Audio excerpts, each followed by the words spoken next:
যে দেশে সরকারের সাথে বিরোধী দলই কথা কয়া পারে না, ওই দেশে মনে করেন আমি একটা রিক্সাওয়ালা হইতেছি গিয়া ছাগলের 3 নাম্বার বাচ্চা। হ্যাঁ, ওই প্রথম 2টা বাচ্চা দুধ খায় আর পিছনের বাচ্চাটা ম্যামা করে দৌড়ায়, আমি হইতেছি ওই বাচ্চাটা।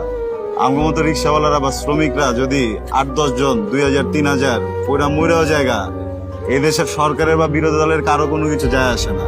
আমরা আসলে কথাটা কইলেও বা কি কমবো বা আমগো কথাটা কি ঠিক মতো পৌঁছাইবো কিনা জায়গা মতো, এটা তো ভাবার বিষয় নেই। আচ্ছা ভাই, এই যে ভালো একটা কথা বলেছেন যে বিরোধী দল তো আন্দোলন করছে, সংগ্রাম করছে, অনেকে জেল খাটছে। এই বিরোধী দলের আন্দোলন নিয়ে আপনি আসলে কি বলতে চান? বিরোধী দল কে আছে? হ্যাঁ, দুদিকে তাকা দেখেন তো, যত দিকে তাকা দেখি সব জায়গায় তো দেখি একই দলের পোস্টার, ব্যানার, ফেস্টুন সবকিছু। হ্যাঁ, আর বিরোধী দলগুলো সব কই? এটা কি সব রোহিঙ্গা মায়ানমারে থাকে?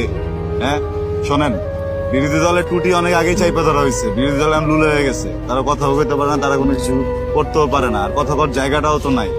হ্যাঁ, এক শাসনতন্ত্র যদি চলতে থাকে তাহলে আসলে কোনো দল, কোনো জনগণ কেউ তো কোনো কথা কইতে পারবো না। আর এদিকে সাধারণ জনগণ সবাই আছে হইতেছে গিয়া খালি পেটের ভিতরে। ভাই, টাকা পয়সা যেমন হইতেছে সবকিছুর দাম বেড়ে গেছে গা, তেমন ইনকাম কমে গেছে গা। আলুর দাম বেড়ে গেছে, এখন হয়ে গেছে 80 টাকা কেজি। অন্যান্য শাকসবজি 200 টাকার উপরে, 200-300 টাকার নিচে কোনো মাছ নাই। হ্যাঁ, আমি মনে করেন যে এখানে এই বেলার ভিতরে খ্যাপ মারলে 400-500 টাকা আইতো, সেখানে এখন আইছে খালি 80 টাকা। 1 কেজি চালের দামই 80 টাকা। তা আমি যে বাড়িতে ফেরত যাবো 80 টাকা দিয়া আমার পরিবারের জন্য চাল নিমু, নাকি মাছ নিমু, নাকি আলু নিমু, নাকি ডাইল নিমু, আমি তো এই চিন্তায় বাঁচতেছি না ভাই।